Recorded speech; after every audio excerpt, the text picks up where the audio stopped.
జ్ఞాన స్వరూపులకు నమస్కరిస్తూ 32వ రోజు సోపానాలు. ఇక్కడ ప్రశ్న అండి, సాంప్రదాయక ఔషధాలను ఆపేయమంటున్నారా మీరు?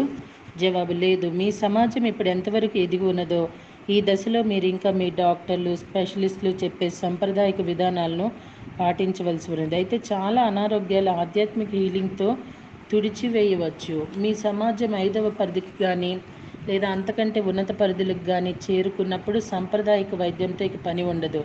అప్పటికి మీ శరీర అవయవాలు చేసే అన్ని పనుల మీద మీకు పూర్తి పెత్తనం, కంట్రోల్ వచ్చేస్తుంది. ఆలోచన మాత్రం రోగాన్ని తెచ్చుకోవచ్చు.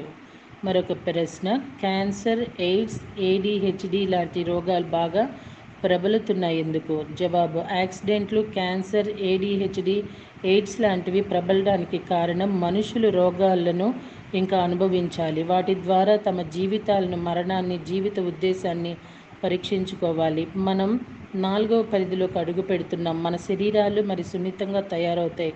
ఎమోషనల్ సమస్యలకు, మానసిక సమస్యలకు, ఆధ్యాత్మిక సమస్యలకు భౌతిక ప్రతిస్పందనను మరింతగా అనుభవిస్తారు. వేరే మాటల్లో చెప్పాలంటే ఎమోషనల్ బాధ క్యాన్సర్కు, ఎయిడ్స్కు కారణం కాగలదు.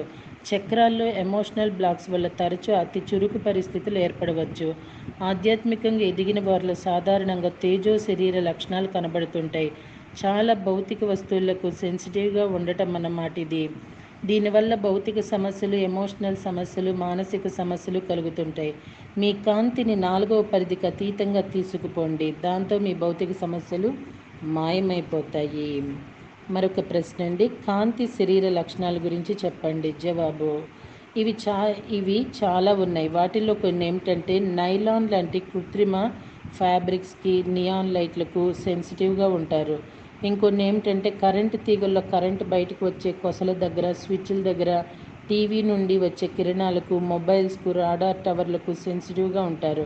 ఒకప్పుడు అయిష్టంగానే తిన్న ఆహారం ఇప్పుడు దాదాపుగా విషతుల్యమవుతూ ఉంది. సహజంగానే మాంసాహారం అన్న, ఆల్కహాల్ అన్న సాధారణంగా విముఖత ఏర్పడుతుంది. అలాంటి వాళ్ళు కొందరు ఎలక్ట్రిక్ వాచ్ ధరించలేరు.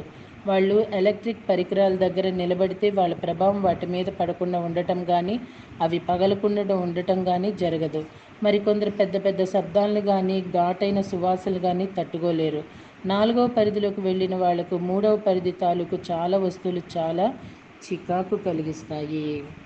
మరొక ప్రశ్న అండి, ఆటిజం అంటే భాషపరంగా, తెలివితేటల పరంగా ఒక మనిషి వయసుకు తగినంతగా ఎదగకపోవటానికి ఆధ్యాత్మిక కారణం ఏంటి? జవాబు, చాలా యువాత్మలకి భూమి మీద ఉండటం ఇష్టం ఉండదు. గత జన్మల కన్నా, ఉన్నత తలాల కన్నా ఇప్పుడు ఇక్కడ చాలా కఠినంగా ఉన్నది జీవితం. వాళ్ళు మొదట స్వచ్ఛందంగానే వచ్చారు ఇక్కడికి. కానీ ఇక్కడికి వచ్చాక ఇక్కడి సంస్కృతిని వాళ్ళు తట్టుకోలేకపోయారు. చాలా పెద్ద షాక్ తగిలింది వాళ్ళకి. అందుకే వాళ్ళు వీలైనంత ఎక్కువగా తమ శరీరాల నుంచి విడిపడిపోతుంటారు. కొందరు పెద్దలు మాటి మాటికి కోమాలోకి వెళ్ళిపోతుంటారు, అలాగే చనిపోతుంటారు. వాళ్ళ విషయంలో కూడా జరిగేదే ఇదేనమాట.